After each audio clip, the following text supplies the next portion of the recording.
In fact ನಮ್ಮ ಕಾರ್ಯಕ್ರಮದ ಚರ್ಚಾ ವಿಚಾರ ಕೂಡ ಬಿರುಗಾಳಿದ ಆಗಿರಲಿಲ್ಲ. ಆದರೆ ಅದನ್ನ ಕೊಡಲೇಬೇಕಾದಂತಹ ಸುದ್ದಿ ಆಗಿದ್ದರಿಂದ ಅದಕ್ಕೆ ಮೊದಲ ಆದ್ಯತೆಯನ್ನು ಕೊಟ್ಟು ಆ ಸುದ್ದಿಯನ್ನು ನಾವು ನಿಮಗೆ ಕೊಟ್ವಿ. ಇನ್ನು ಮುಂದಿನ ನಮ್ಮ ಪಬ್ಲಿಕ್ ನ್ಯೂಸ್ಗಳಲ್ಲಿ ಕೂಡ ನೀವು ಈ ಚಂಡಮಾರುತಕ್ಕೆ ಸಂಬಂಧಪಟ್ಟಂತೆ ಸಾಕಷ್ಟು ಮಾಹಿತಿಯನ್ನು ನೀವು ಮುಂದಿನ ಅವಧಿಯಲ್ಲಿ ಪಡೆಯಲಿದ್ದೀರಾ. ಇನ್ನು ಇವತ್ತಿನ ನಮ್ಮ ಚರ್ಚಿತ ವಿಚಾರ, ನರೇಂದ್ರ ಮೋದಿ ಅವರು ನೋಟ್ ಬ್ಯಾನ್ ಮಾಡಿ ಸುಮ್ಮನೆ ಕೂತ್ಕೊಂಡ್ಬಿಡ್ಲಿಲ್ಲ, ಸ್ವಲ್ಪ ದಿನ ಟೈಮ್ ಕೊಟ್ಟರು. ಯಾರ್ಯಾರು ಕಪ್ಪು ಕುಳಗಳು ತಾವೇ ಹೊರಗೆ ಬರ್ತಾರೆ ಅಂತ ಅಂದ್ಬಿಟ್ಟು ಅದಾದ ನಂತರ ಶುರು ಆಯ್ತು ನೋಡಿ IT ರೇಡ್ ಅಂತಕ್ಕಂಥ ಒಂದು ಕಾನ್ಸೆಪ್ಟ್. ಅಂದ್ರೆ ಆದಾಯ ತೆರಿಗೆ ಇಲಾಖೆಗಳು ಯಾರ್ಯಾರ ಮೇಲೆ ಅನುಮಾನ ಬರುತ್ತೆ ಅದನ್ನ ಈ ಹಿಂದೆನೂ ಕೂಡ ಮಾಡ್ತಾ ಇದ್ರು. ಆದ್ರೆ ನಮಗೆಲ್ಲ ಅತ್ಯಂತ ಆಶ್ಚರ್ಯ ಆಗಿದ್ದು ಶಾರ್ಟ್ ಡ್ಯೂರೇಷನ್ ಆಫ್ ಟೈಮ್ನಲ್ಲಿ ಇವರು ಎಲ್ಲೆಲ್ಲಿ ಹೋಗಿ ಎಲ್ಲೆಲ್ಲಿ ದಾಳಿ ಮಾಡಿದರೆ ಎಲ್ಲಾ ಕಡೆ ಕೋಟಿ ಕೋಟಿಗಟ್ಟಲೆ ದುಡ್ಡು ಸಿಗ್ತಾ ಹೋಯ್ತು. ಎಲ್ಲಿ ನೋಡಿದ್ರು ಪಿಂಕ್ ಮನಿ. ಆರಂಭದಲ್ಲಿ ಈ ಹೊಸ 2,000 ರೂಪಾಯಿ ನೋಟನ್ನು ಬಿಟ್ಟಾಗ ಇದರಲ್ಲಿ ಏನೋ ಒಂದು ಚಿಪ್ ಇದೆ, ಆ ಚಿಪ್ ಮಾಹಿತಿಯನ್ನು ಕೊಡುತ್ತೆ, ಇದು ಎಲ್ಲ ಅಡಗಿಸಿಟ್ರು ಕೂಡ ಗೊತ್ತಾಗುತ್ತೆ ಅಂತಕ್ಕಂಥದ್ದು. ಹಾಗಾಗಿ ಹಾಸಿಗೆ ಕೆಳಗಡೆ ದುಡ್ಡು ಸಿಕ್ತು, ಟಾಯ್ಲೆಟ್ನಲ್ಲಿ ದುಡ್ಡು ಸಿಕ್ತು, ನೆಲಮಾಳಿಗೆನಲ್ಲಿ ದುಡ್ಡು ಸಿಕ್ತು, ಕಾರ್ ಡಿಕ್ಕಿನಲ್ಲಿ ದುಡ್ಡು ಸಿಕ್ತು. ಈ ಕಪ್ಪು ಕುಳಗಳ ಖೇಲ್ ಖತಮ್ ಆಯ್ತಾ, ನಾಟಕ ಬಂದ್ ಆಯ್ತಾ, ಹೆಂಗ್ ಸಿಗ್ತಾ ಇದೆ IT ಅವರಿಗೆ ಈ ಎಲ್ಲ ಮಾಹಿತಿಗಳು, ಇದೆಲ್ಲದರ ಬಗ್ಗೆ ಚರ್ಚೆ ಮಾಡ್ತಾ ಇದೀನಿ. ಇದೇ ಇವತ್ತಿನ ಮಿರರ್ ವಿಶೇಷ, ಭ್ರಷ್ಟರ ಬೇಟೆ.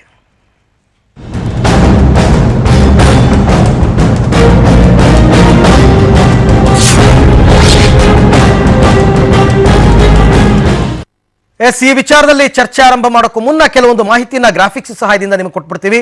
ಎಲ್ಲೆಲ್ಲಿ ಪ್ರಮುಖವಾಗಿ ರೇಡ್ ಆಯ್ತು ಅಂತ ಅಂದ್ಬಿಟ್ಟು, ಆರಂಭದಲ್ಲಿ ಪಿಂಕ್ ತಿಜೋರಿ ಅಧಿಕಾರಿಗಳಾದ ಚಿಕ್ಕರಾಯಪ್ಪ ಜಯಚಂದ್ರ ಮನೆಗಳ ಮೇಲೆ ನಡೆದಂತಹ IT ರೇಡ್, ಒಟ್ಟು 153 ಕೋಟಿ ಅಕ್ರಮ ಆಸ್ತಿ ಪತ್ತೆಯಾಯಿತು. 5.7 ಕೋಟಿ ಹೊಸ ನೋಟು ಇದರಲ್ಲಿ ಜಪ್ತಿ ಆಯಿತು. ಅಪಾರ ಪ್ರಮಾಣದ ಚಿನ್ನಾಭರಣ, ದುಬಾರಿ ಕಾರನ್ನ ಮುಟ್ಟುಗೋಲು ಹಾಕಿಕೊಳ್ಳಾಯಿತು. ಇಡೀ ರಾಜ್ಯವನ್ನೇ ಬೆಚ್ಚಿ ಬೀಳಿಸಿದ ಮೊದಲ IT ರೇಡ್ ಇದಾಗಿತ್ತು. ಇನ್ನೂ ಕೂಡ ಇದು ಪಕ್ಕಾ ಆಗಿಲ್ಲ, ಏನೆಲ್ಲ ಇನ್ಫಾರ್ಮೇಶನ್ಸ್ ಬಗದಷ್ಟು ಸಿಗ್ತಾನೆ ಇದೆ. ಇನ್ನು ಎರಡನೇ ಮಾಹಿತಿ, ಚಳ್ಳಕೆರೆ ಉದ್ಯಮಿ ಮನೆ ಮೇಲೆ ರೇಡ್ ಆಯಿತು. IT ಬಲೆಗೆ ಹವಾಲಾ ಕಿಂಗ್ ಪಿನ್ KC ವೀರೇಂದ್ರ ಬಿದ್ದ. ಸುಮಾರು ವೀರೇಂದ್ರ ಸ್ಥಳೀಯ JDS ಮುಖಂಡ ಹಾಗೂ ನಟ ದೊಡ್ಡಣ್ಣ ಅವರ ಅಳಿಯ. ಬಚ್ಚಲ್ ಮನೆಯಲ್ಲಿ ಕಳ್ಳ ತಿಜೋರಿ ಪತ್ತೆಯಾಗಿತ್ತು. ನೀರಿನ ಸಂಪ್, ನೀರಿನ ಟ್ಯಾಂಕ್, ನೆಲಮಾಳಿಗೆಯಲ್ಲಿ ಕೂಡ ಸೀಕ್ರೆಟ್ ಲಾಕರ್ ಅನ್ನ ಇಟ್ಟಿದ್ದಂತೆ. 5.7 ಕೋಟಿ ರೂಪಾಯಿ ಹೊಸ ನೋಟುಗಳು ಪತ್ತೆಯಾಯಿತು. 28 kg ಚಿನ್ನದ ಗಟ್ಟಿ ಮತ್ತು 4 kg ಚಿನ್ನಾಭರಣವನ್ನು ಕೂಡ ಜಪ್ತಿ ಮಾಡಲಾಯಿತು. ಇನ್ನು ರಾಜ್ಯದಲ್ಲಿ ಪತ್ತೆಯಾದಂತಹ ಕಪ್ಪು ಹಣದ ಮಾಹಿತಿಯನ್ನು ಕೊಡ್ತಾ ಇದ್ದೀವಿ.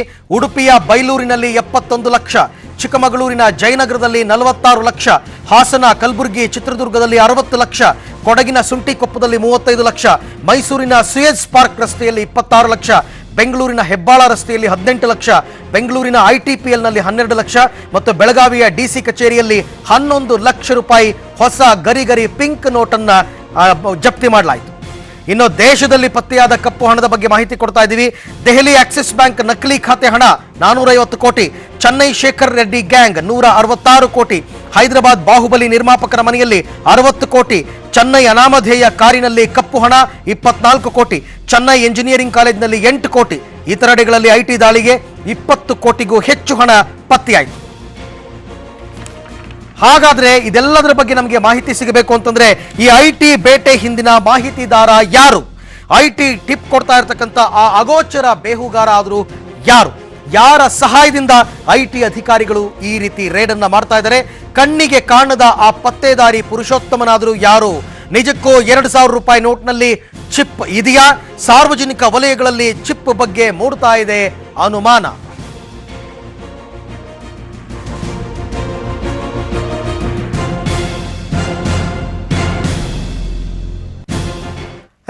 ಈ ವಿಚಾರಗಳ ಬಗ್ಗೆ ನಮ್ಮ ಮಿರರ್ ಕಾರ್ಯಕ್ರಮದಲ್ಲಿ ಚರ್ಚೆ ಮಾಡೋದಕ್ಕೆ ಇಬ್ಬರು ಅತಿಥಿಗಳು ನಮ್ಮ ಜೊತೆ ಜಾಯ್ನ್ ಆಗಿದ್ದಾರೆ. ನಿವೃತ್ತ ಪೊಲೀಸ್ ಅಧಿಕಾರಿ ಬಸವರಾಜ್ ಮಾಲ್ಗತ್ತಿ ಅವರಿದ್ದಾರೆ. ಸರ್, ಕಾರ್ಯಕ್ರಮಕ್ಕೆ ತಮಗೆ ಸ್ವಾಗತ. ಹಾಗೆ ಚಾರ್ಟೆಡ್ ಅಕೌಂಟೆಂಟ್ ಲೋಹಿತ್ ಅವರು ನಮ್ಮ ಜೊತೆ ಜಾಯ್ನ್ ಆಗಿದ್ದಾರೆ. ಸರ್, ತಮಗೂ ಕೂಡ ಕಾರ್ಯಕ್ರಮಕ್ಕೆ ಸ್ವಾಗತ. ನಿಮ್ಮಿಬ್ಬರ ರಿಯಾಕ್ಷನ್ಸ್ ಅನ್ನ ನಾನು ತಗೋತೀನಿ. ಆದ್ರೆ ಅದಕ್ಕೂ ಮುನ್ನ ಬೆಂಗಳೂರಿನಿಂದ ನಮ್ಮ ಪ್ರತಿನಿಧಿ ಪವಿತ್ರ ನಮ್ಮ ಜೊತೆ ಇವಾಗ ನೇರ ಸಂಪರ್ಕದಲ್ಲಿದ್ದಾರೆ. ಎಸ್ ಪವಿತ್ರ, ಬಗದಷ್ಟು ಸಿಗ್ತಾ ಇರತಕ್ಕಂತ ಪಿಂಕ್ ನೋಟ್, ಹಾಗಾದ್ರೆ ಜನಸಾಮಾನ್ಯರ ಮನದಲ್ಲಿ ಏನಿದೆ? ಒಂದು ನೋಟ್, ಕೇವಲ 2,000 ರೂಪಾಯಿ ಒಂದು ನೋಟ್ ATM ಅಲ್ಲಿ ಡ್ರಾ ಮಾಡಬೇಕು ಅಂದ್ರೆ ಗಂಟೆಗಟ್ಟಲೆ ಕ್ಯೂ ನಿಂತ್ಕೋತೀವಿ. ಇನ್ನೊಂದ್ ಕಡೆ ಬಚ್ಚಲು ಮನೆಗೆ ಹೋದ್ರೆ ಕಂತೆ ನೋಟ್ ಸಿಗುತ್ತೆ. ಜನ ಏನ್ ಹೇಳ್ತಾರೆ ಪವಿತ್ರ ಇದ್ರ ಬಗ್ಗೆ? ಅರವಿಂದ್, ದೊಡ್ಡವರ ಮನೆಯಲ್ಲಿ ಬಚ್ಚಲು ಮನೆಯಿಂದ ಹಿಡಿದು ಬೆಡ್ರೂಮ್ ವರೆಗೆ ದುಡ್ಡು ಸಿಗ್ತಾ ಇದೆ. ಆದ್ರೆ ಜನಸಾಮಾನ್ಯರ ಪಾಲಿಗೆ ದುಡ್ಡು ಅನ್ನುವಂಥದ್ದು ಮರೀಚಿಕೆಯಾಗಿದೆ. ಈಗ ನಾವು HDFC ಬಸವೇಶ್ವರ ನಗರದಲ್ಲಿರುವಂತಹ HDFC ಬ್ಯಾಂಕ್ ಮುಂಭಾಗ ಇದ್ದೀವಿ. ಜನಸಾಗರ ಹಾಗೆ ಇದೆ. ಕಳೆದ 35 ದಿನ ಆಯಿತು ನೋಟ್ ಬ್ಯಾನ್ ಆಗಿ, ಇನ್ನೂ ಕೂಡ ಕ್ಯೂ ಕರಗಿಲ್ಲ, ಅಷ್ಟೇ ಜನಸಂಖ್ಯೆಯಲ್ಲಿ ಇದ್ದಾರೆ. ಜನಸಾಮಾನ್ಯರು ಏನ್ ಹೇಳ್ತಾರೆ ಇದ್ರ ಬಗ್ಗೆ ಅಂತ ಕೇಳೋಣ. ಮೇಡಮ್, ಈಗ ದೊಡ್ಡವರ ಮನೆಯಲ್ಲಿ ಕೋಟಿ ಕೋಟಿ ಹೊಸ ನೋಟ್ ಸಿಗ್ತಾ ಇದೆ, ಬಡವರ ಪಾಲಿಗೆ ಮರೀಚಿಕೆಯಾಗಿದೆ, ಏನ್ ಹೇಳ್ತೀರಾ? ಮೇಡಮ್, ನಾವು ಹೇಳೋದು ನೋಡಿದ್ರೆ ಬಡವರಿಗೆ ಇದು ಬದುಕಕ್ಕೆ, ಜೀವನ ಮಾಡೋಕ್ಕೆ ಸಾಧ್ಯನೇ ಇಲ್ಲ. ಇಲ್ಲಿ ನೋಡಿದ್ರೆ ದೊಡ್ಡ ದೊಡ್ಡವ್ರ ಮನೆಯಲ್ಲಿ, ರಾಜಕೀಯ ವ್ಯಕ್ತಿಗಳ ಮನೆಯಲ್ಲಿ ಕೋಟಿ ಕೋಟಿ ಹೊಡಿತಾ ಇದ್ದಾರೆ ಬ್ಲ್ಯಾಕ್ ಮನಿ ಅಂತ. ಆ ಬ್ಲ್ಯಾಕ್ ಮನಿ ಹಿಡಿದಿರೋ, ವೈಟ್ ಮನಿ ಮಾಡ್ಕೊಟ್ಟಿರೋ ಅಂಥವನ್ನ ಕರೆದು ಏನೂ ಕ್ರಮ ಕೈಗೊಂಡಿಲ್ಲ. ಇಲ್ಲಿ ನೋಡಿದ್ರೆ ಬೆಳಗ್ಗೆಯಿಂದ ನಾವು ನಿಂತಿದ್ದೀವಿ ಬ್ಯಾಂಕ್ ಮುಂದೆ, ಅಲ್ಲಿ ನೋ ಸ್ಟಾಕ್ ಅಂತ ಬರ್ತಾ ಇದೆ. ಏನೋ ದುಡ್ಡಿಲ್ಲ ಅಂತಂದಾಗ ಸಾಮಾನ್ಯ ಜನ ಎಲ್ಲಿಗೆ ಹೋಗ್ಬೇಕು? ಇಲ್ಲ ರಾಜಕೀಯದವ್ರ ಮನೆ ಬಾಗ್ಲಲ್ಲಿ ನಿಂತ್ಕೊಳಕ್ಕಾಗತ್ತಾ? ನಾವು ಹೋಗಿ ನಮ್ಗೆ ದುಡ್ಡು ಬೇಕು, ದುಡ್ಡು ಕೊಡಿ. ಸರ್, ನೀವೇನು ಹೇಳ್ತೀರಾ? ಜನಸಾಮಾನ್ಯರಿಗೆ ಎಷ್ಟರ ಮಟ್ಟಿಗೆ ತೊಂದರೆ? ಮೇಡಮ್, ಬೆಳಿಗ್ಗೆ ಇವಾಗ ಯಾವುದೋ ಜಾಬಲ್ಲಿ ಇರೋರು, ಬಿಸ್ನೆಸ್ಸಲ್ಲಿ ಇರೋರು ಬೆಳಗಿನ ಟೈಮಿಂದ ಬಂದು ಇಲ್ಲಿ ಕ್ಯೂ ಅಲ್ಲಿ ನಿಂತ್ಕೊಂಡು ನೈಟ್ವರೆಗೂ ಯಾವುದೇ ರೀತಿ 2,000 ರೂಪಾಯಿಗೋಸ್ಕರ ನಾವು ಇಲ್ಲಿ ಕ್ಯೂ ಅಲ್ಲಿ ನಿಂತಿರ್ತೀವಿ. ಬಟ್ ಇಲ್ಲಿ ರಾಜಕಾರಣಿಗಳು, ದುರ್ನೀರು ಆದಂಥವರು ಸಾವಿರಾರು ಕೋಟಿ, ನೂರಾರು ಕೋಟಿಗಳು ಮನೆಯಲ್ಲಿ ಈ ಅಕ್ರಮವಾಗಿ ಹೊಸ ನೋಟುಗಳು ಸಿಗ್ತಾ ಇದೆ. ಇದು ಯಾವ ಥರ ಅನ್ನೋದು ಅರ್ಥ ಆಗ್ತಾ ಇಲ್ಲ ನಮಗೆ.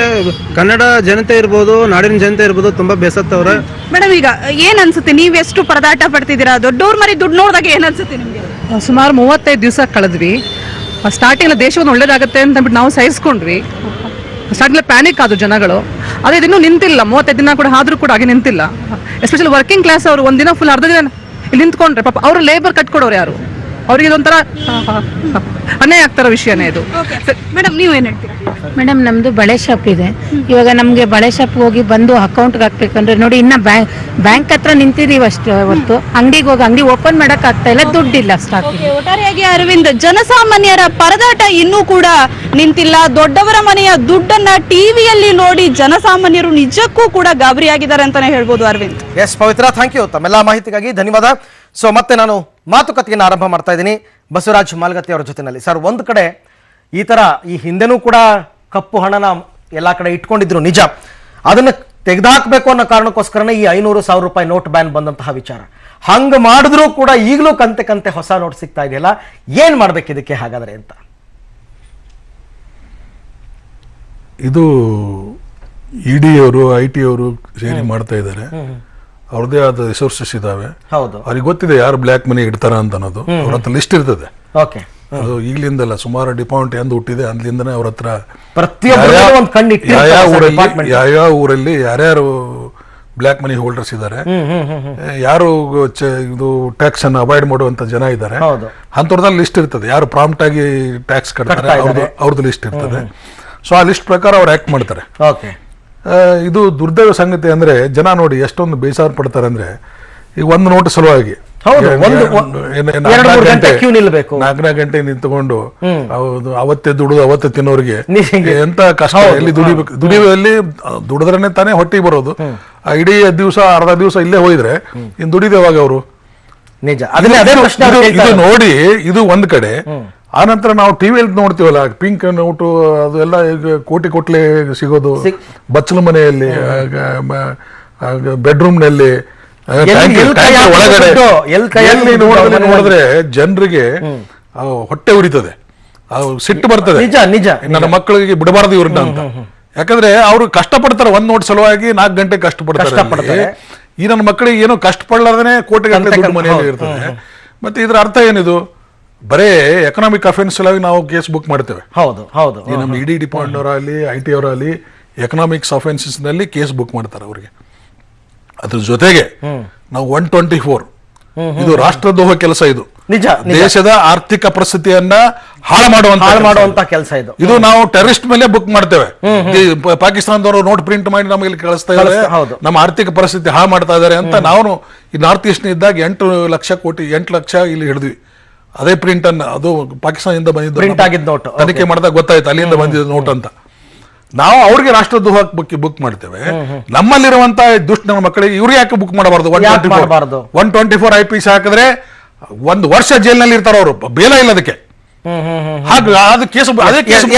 ಹಾಗಾದ್ರೆ ಲೋಹಿತ್, ಇಲ್ಲೇನಾಗುತ್ತೆ, ನಾವೆಲ್ಲ ನಮ್ಗೆ ಈ ನೋಟ್ ಬ್ಯಾನ್ ಆದ್ಮೇಲೆ ಬಹುತೇಕ ಜನಗಳು ಗೊತ್ತಾಗಿದ್ದು, ಯಾವ ದುಡ್ಡಿಗೆ ಟ್ಯಾಕ್ಸ್ ಕಟ್ಟಲಿಲ್ಲ ಅದು ಕಪ್ಪು ಹಣ ಅನ್ನೋ ಲೆಕ್ಕದಲ್ಲಿ. ಈ ತರ ಕಂತೆ ನೋಟ್ ಸಿಗ್ತಾ ಇದೆ. IT ದಿನಕ್ಕೊಂದು ರೇಡ್ ಆಗ್ತಾ ಇದೆ. ಮೊದಲೆಲ್ಲ ಹೇಳ್ತಾ ಇದ್ರು ಹೊಸ 2,000 ರೂಪಾಯಿ ನೋಟಲ್ಲಿ ಚಿಪ್ ಇದೆ, ಅದರಿಂದ ಗೊತ್ತಾಗುತ್ತೆ. ಆ ತರ ಏನಾದ್ರು ಅನುಮಾನ ಈಗ ಬಲವಾಗ್ತಾ ಇದೆಯಾ ಅಂತ ಅನ್ಬಿಟ್ಟು. ಚಿಪ್ ಇರೋದು ಸುಳ್ಳು, ಅದೆಲ್ಲ ನಿಜಕ್ಕೆ ದೂರವಾದ್ದು. ಬಟ್ ಇಲ್ಲಿ ಏನಾಗುತ್ತೆ, ಯಾರು ಹಳೆ ನೋಟು ಜಾಸ್ತಿ ಇಟ್ಕೊಂಡಿದಾರೋ ಅವರೇ ಕನ್ವರ್ಷನ್ ಮಾಡ್ಕೊಂಡು ಹೊಸ ನೋಟ್ ಸಾಧ್ಯ ಹೌ ಅಂತ ಅಲ್ಲಿ 2-3 ಪ್ರಶ್ನೆ ಬರುತ್ತೆ. ಒಂದು ಬ್ಯಾಂಕಿಂಗ್ ಸಿಸ್ಟಮ್ ಮೇಲೆ ಕ್ವೆಶನ್ ಮಾಡ್ಬೇಕಾಗುತ್ತೆ, ಮ್ಯಾನೇಜರ್ಸ್ ಅಧಿಕಾರಿಗಳ ಸಹಾಯ ಇಲ್ಲದೆ ಇಷ್ಟು ಹಣ ಅವ್ರ ಮನೆಗೆ ಹೋಗಕ್ ಸಾಧ್ಯನೇ ಇಲ್ಲ. ಮೋದಿ ಅವ್ರ ಸ್ಟಿಂಗ್ ಆಪರೇಷನ್ ಅಲ್ಲೇ ಗೊತ್ತಾಗ್ಬಿಡುತ್ತೆ ನಿಮ್ಗೆ. ಬ್ಯಾಂಕಿಂಗ್ ಸುಮಾರು 500 ಕಡೆ ಸ್ಟಿಂಗ್ ಮಾಡಿದ್ದಾರೆ.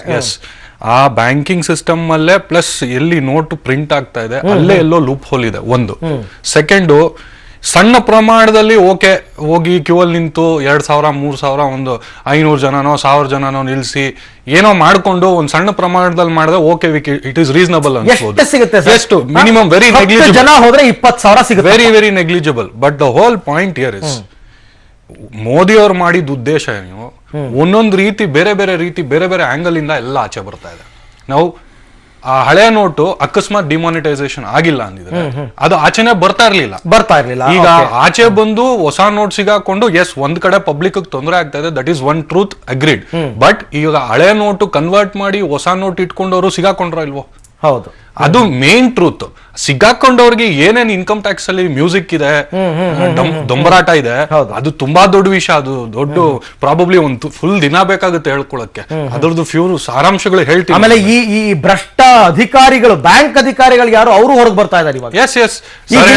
ಸಪೋರ್ಟ್ ಮಾಡ್ತಾ ಇದ್ರು, ಈಗಲೂ ಮಾಡ್ತಾ ಇದ್ದಾರೆ. ಹೌದೌದು, ಸರ್ ಹೇಳ್ದಂಗೆ economic offences main. Income tax ಬರೀ ಟ್ಯಾಕ್ಸ್ ಆಂಗಲ್ ನೋಡುತ್ತೆ. ಎಕನಾಮಿಕ್ ಅಫೆನ್ಸಸ್ ಅವ್ರನ್ನ ಒಳಗ ಹಾಕದ ಆಚೆ ಬಿಡೋದ ಅದೆಲ್ಲ ನೋಡುತ್ತೆ.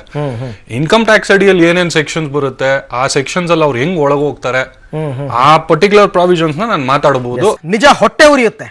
4 ಗಂಟೆ ಕ್ಯೂನಲ್ಲಿ ನಿಂತ್ಕೊಂಡು ಕೇವಲ 2,000 ರೂಪಾಯಿ ನೋಟನ್ನು ತರ್ತೀವಿ. ಇನ್ ಕೆಲವು ಬ್ಯಾಂಕ್ಗಳಲ್ಲಿ ಕ್ಯೂ ನಿಂತಿರ್ತಾರೆ, ಅವರ ಸರದಿ ಬರೋ ಅಷ್ಟೊತ್ತಿಗೆ ಸ್ಟಾಕ್ ಕ್ಲೋಸ್ ಅಥವಾ ನೋ ಕ್ಯಾಶ್ ಅಂತ ಬೋರ್ಡ್ ಹಾಕ್ತಾರೆ. ಆದರೆ ಕೆಲವರು ಮನೆಯಲ್ಲಿ ಕಂತೆ ಈ ಥರ ನೋಟ್ ಸಿಗ್ತಾ ಇದೆಯಲ್ಲ, ನಾವೇನು ಸ್ವಾಮಿ ಅನ್ಯಾಯ ಮಾಡಿದ್ದೀವಿ, ಟ್ಯಾಕ್ಸನ್ನು ಕಟ್ತೀವಿ, ಎಲ್ಲನೂ ಮಾಡ್ತೀವಿ, ನಮ್ಮ ಮೇಲೆ ಯಾಕೆ ಗದಾಪ್ರಹಾರ ಅಂತ ಜನ ಇವ್ರುಗಳಿಗೆ ಚೀತು ಅಂತ ಉಗಿತಾ ಇದ್ದಾರೆ. ನೇರವಾಗಿ ನಾವೀಗ ಮೈಸೂರಿಗೆ ಹೋಗೋಣ. ನಮ್ಮ ಪ್ರತಿನಿಧಿ KP ನಾಗರಾಜ್ ನಮ್ಮ ಜೊತೆ ಇವಾಗ ನೇರ ಸಂಪರ್ಕದಲ್ಲಿದ್ದಾರೆ. ನಾಗರಾಜ್, ಒಂದ್ ಕಡೆ ಜನಗಳ ಹಣಕ್ಕೆ ಇನ್ನೂ ಕೂಡ ಸರಿಯಾದಂತಹ ವ್ಯವಸ್ಥೆ ಆಗಿಲ್ಲ, ಇನ್ನೂ ಕ್ಯೂನಲ್ಲಿ ನಿಲ್ಲೋದು ತಪ್ಪಿಲ್ಲ, ಯಾವ ATMಗಳು ಕೂಡ ಕೆಲಸ ಮಾಡ್ತಾ ಇಲ್ಲ, ಜನ ದುಡ್ಡಿಲ್ಲದೆ ಪರದಾಡ್ತಿದ್ದಾರೆ. ಮತ್ತೊಂದು ಕಡೆ ಕಂತೆ ಹೊಸ ನೋಟುಗಳು ಕೆಲವರು ಮನೆಯಲ್ಲಿ ಸಿಗ್ತಾ ಇದೆ. ಹಾಗಾದ್ರೆ ಜನಗಳು ಏನ್ ಪಾಪ ಮಾಡಿದ್ರು, ಏನ್ ಹೇಳ್ತಾರೆ ಜನಗಳು ಇವಾಗ ಈ ಎಲ್ಲ ವಿಚಾರ ಗೊತ್ತಾದ್ಮೇಲೆ? ನಾಗರಾಜ್, ಅರವಿಂದ್, ನಾನೀಗ ಮೈಸೂರಿನ ಸ್ಟೇಟ್ ಬ್ಯಾಂಕ್ ಆಫ್ ಮೈಸೂರಿನ ಬ್ರಾಂಚ್ ನ ಮುಂಭಾಗದಲ್ಲಿದ್ದೀನಿ. ಬಹುತೇಕ ATMಗಳು ಬಂದಾದ ಕಾರಣಕ್ಕೋಸ್ಕರವಾಗಿ ಹುಡುಕಿ ಯಾವ ಬ್ಯಾಂಕ್ ನಲ್ಲಿ ಹಣ ಇದೆ ಅನ್ನುವಂತ ರೀತಿಯಲ್ಲಿ ಹುಡುಕಿ ಅಂತಿಮವಾಗಿ ಬರಬೇಕಾದಂತ ಪರಿಸ್ಥಿತಿ ನಮಗೂ ಕೂಡ ಬಂದಿದೆ. ಇಲ್ಲಿ ಕೂಡ ಈಗ ನೀವು ನೋಡ್ತಾ ಇದ್ರೆ ಈ ಭಾಗದಲ್ಲಿ ಏನು ಜನರು ಬಂದಿರುವಂತದ್ದು ತಮ್ಮ ಬ್ಯಾಂಕಿನ ನೇರವಾದಂತಹ ವಹಿವಾಟಿಗೆ ಸಂಬಂಧಪಟ್ಟಂತೆ ಬಂದಿರುವಂತಹ ಕ್ಯೂ ಇದು. ಇವರು ಕೂಡ ಬೆಳಿಗ್ಗೆಯಿಂದ ನಿಂತಿರುವಂತಹದ್ದು. ಅದರ ಜೊತೆಗೆ ಈ ಕ್ಯೂ ಏನಿದೆ ಇದು ATM ನ ಒಳಭಾಗಕ್ಕೆ ಹೋಗೋದಕ್ಕೆ ಬಂದಿರುವಂತಹ ಕ್ಯೂ. ಇವರೆಲ್ಲರೂ ಕೂಡ ತಮ್ಮ ಹಣವನ್ನ ಬಿಡಿಸ್ಕೊಳ್ಳೋದಕ್ಕೆ ಬಂದಿರುವಂತಹ ಜನರು. ಅವ್ರನ್ನ ನಾನೀಗ ಮಾತಾಡಿಸ್ತೇನೆ. ಒಟ್ಟಾರೆಯಾಗಿ ಸರ್, ಈಗ ನೀವು ಯಾವಾಗಿಂದ ನಿಂತಿರುವಂತಹದ್ದು ಸರ್? ನಾವು ದಿನ ಬಂದು ನಾವೇನ್ ಅಕೌಂಟ್ ನಲ್ಲಿ ದುಡ್ಡು ಹಾಕಿದೀವಿ ಅದನ್ನ ತಗೊಳ್ಳೋದಕ್ಕೆ ಡೈಲಿ ಬಂದು ನಿಂತ್ಕೊಂತ ಇದೀವಿ. ಡೈಲಿ ಔಟ್ ಆಫ್ ಕ್ಯಾಶ್ ಅಂತ ಹೇಳ್ತದೆ. ನಗರದಲ್ಲಿ ಸುಮಾರು 90% ATMಗಳಲ್ಲಿ ಔಟ್ ಆಫ್ ಕ್ಯಾಶ್ ಬೋರ್ಡ್ ಹಾಕಿದ್ದಾರೆ. ಈಗ ಬಹುತೇಕ ಆಫೀಸರ್ಸ್ಗಳ ಮನೆಯಲ್ಲಿ, ರಾಜಕಾರಣಿಗಳ ಮನೆಯಲ್ಲಿ ಕಂತೆ ಸಿಗ್ತಾ ಇದೆ. ತಮಗೆ 2,000 ರೂಪಾಯಿ ಸಿಗ್ತಾ ಇಲ್ವಾ? ಈಗ ATM ಅಲ್ಲಿ ಔಟ್ ಆಫ್ ಕ್ಯಾಶ್ ಅಂತಾರೆ, ಅಧಿಕಾರಿಗಳ ಮನೇಲಿ ಫುಲ್ ಆಫ್ ಕ್ಯಾಶ್ ಆಗಿದೆ. ನರೇಂದ್ರ ಮೋದಿ ಅವರು ಏನಿದೆ ಕಾರ್ಯಕ್ರಮ ಬಿಟ್ಟು ಇವತ್ತಿಗೆ ಸುಮಾರು ಒಂದು 40 ದಿನ ಆಗಿದೆ. 40 ದಿನದಲ್ಲಿ ಮೈಸೂರಂತ ದೊಡ್ಡ ಜಿಲ್ಲೆಯಲ್ಲಿ 500 ರೂಪಾಯಿ ನೋಟ್ಗಳು ಸಿಗ್ತಾ ಇಲ್ಲ. ATMಗಳಲ್ಲಿ 2,000 ರೂಪಾಯಿ ನೋಟ್ ಸಿಗುತ್ತೆ. 2,000 ರೂಪಾಯಿ ನೋಟನ್ನು ಇಲ್ಲಿಂದ ನಮ್ಗೆ ಗ್ಯಾರಂಟಿನೇ ಇಲ್ಲ, ನಾವು ಇಲ್ಲಿಂದ ಅಲ್ಲಿಗೆ ಹೋಗಿ ನಾವು ATM ಅಲ್ಲಿ ದುಡ್ಡು ತಗೊಂತೀವಿ ಅಂತ. ಅಲ್ಲಿ ಹೋದ ತಕ್ಷಣ ಕ್ಯಾಶ್ ಇಲ್ಲ ಅಂತ ಹೇಳ್ತಾರೆ. ಮತ್ತೆ ನಾವು ಹೇಗೆ ಮಾಡೋಣ? ನಿಮ್ಗೂ ಕೂಡ ಆ ತರ ಅನುಭವ ಆಗಿದೆಯಾ? ಹೇಗೆ? ಮೊನ್ನೆ ನಾನು ಮಾದೇಶ್ವರ ಬೆಟ್ಟಕ್ಕೆ ಹೋಗಿದ್ದೆ. ಹಣ ಇಲ್ದೇನೆ ಅಲ್ಲಿ ಯಾವ ATMಗಳಲ್ಲೂ ಹಣ ಇಲ್ಲ. 2,000 ರೂಪಾಯಿ ಕೊನೆಗೆ ಎಲ್ಲೋ ಒಂದ್ ಕಡೆ ಹೋಗಿ ತೆಗೆದ 2,000 ರೂಪಾಯಿ ತಗೊಳೋರು ಚಿಲ್ಲರೆ ಸಿಗಲ್ಲ.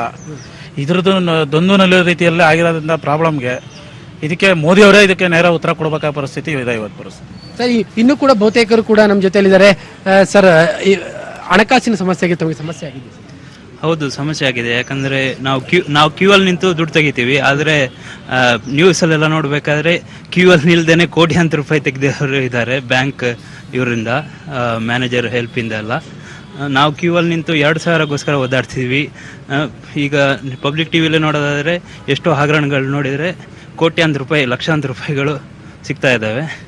ಸರ್, ಈಗ ಆಫೀಸರ್ಸ್ಗಳ ಮೇಲೆ ಅಷ್ಟೊಂದು ದುಡ್ಡು ಸಿಗ್ತಾ ಇದೆ. ಸರ್, ಈಗ ಅಂದ್ರೆ ಜನರು ಕೂಡ ಪರಿಸ್ಥಿತಿ ಸ್ಪಷ್ಟವಾಗಿದೆ.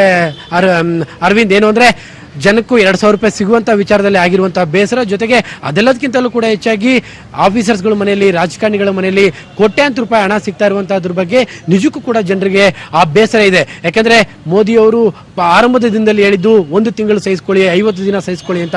1 ತಿಂಗಳ ಮೇಲೆ 10 ದಿನಗಳಾಗ್ತಾ ಬಂತು, ಇನ್ನೂ ಕೂಡ ಪರಿಸ್ಥಿತಿಗಳು ನಿವಾರಣೆ ಆಗದೆ ಇರುವಂತದ್ದು. ಅದಕ್ಕಿಂತಲೂ ಕೂಡ ಮುಖ್ಯವಾಗಿ ಅರವಿಂದ್, ಈಗ ತಾನೇ ಒಬ್ರು ಹೇಳ್ತಾ ಇದ್ರು, ಮೈಸೂರಿನಂತ ಊರಲ್ಲಿ 500 ರೂಪಾಯಿ ನೋಟ್ ಸಿಗ್ತಾ ಇಲ್ಲ ಅನ್ನೋದಾದ್ರೆ ಬೇರೆ ಕಡೆಯ ಪಾಡೇನು ಅನ್ನುವಂಥದ್ದು. ನಿಜಕ್ಕೂ ಕೂಡ ಇದು ಯೋಚನೆ ಮಾಡುವಂತಹ ವಿಚಾರವೇ ಅರವಿಂದ್? ನಾಗರಾಜ್, ಇವಾಗ ನೋಟ್ ಬ್ಯಾನ್ ಆದಾಗಿಂದ ನೀವು ಕೂಡ ಈ ಎಲ್ಲ ವಿಚಾರಗಳ ಬಗ್ಗೆ ಕ್ಲೋಸ್ ಕಾಂಟ್ಯಾಕ್ಟ್ ಅಲ್ಲಿ ಇದ್ದೀರಾ.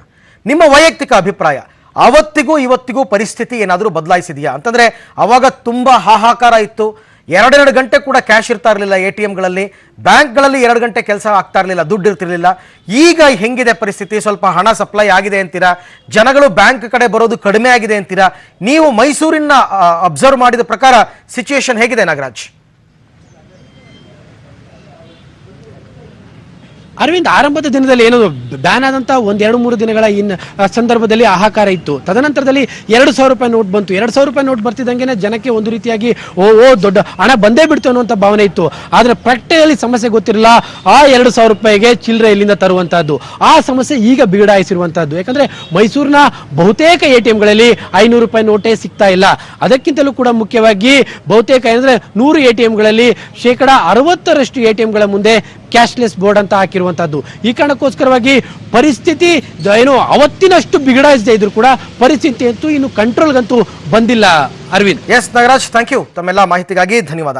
ಸೊ ಇದು ಪರಿಸ್ಥಿತಿ ಹೀಗಿದೆ ಸರ್. ಬಸವರಾಜ್ ಸರ್, ಒಂದು ರೇಡ್ ಆದಾಗ ಈ ED, IT ಮತ್ತೆ ಪೊಲೀಸ್ ಡಿಪಾರ್ಟ್ಮೆಂಟ್ 3 ಇಲಾಖೆಗಳ ಕೆಲಸ ಕಾರ್ಯಗಳು ಏನಾಗಿರುತ್ತೆ ಸರ್ ಒಂದು ರೇಡ್ ನಲ್ಲಿ?